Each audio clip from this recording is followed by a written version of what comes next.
In order for the devices to appear on the map, you'll need to give them a name. Let's walk you through it. Head over to Settings and List of Devices. Here, you'll see all the devices on your account listed by their ID number.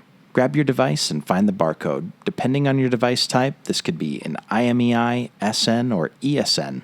Pro tip: searching by the last 4 digits makes it a lot faster to find. Once you've located your device, click the pencil icon, then enter the name you'd like to give it.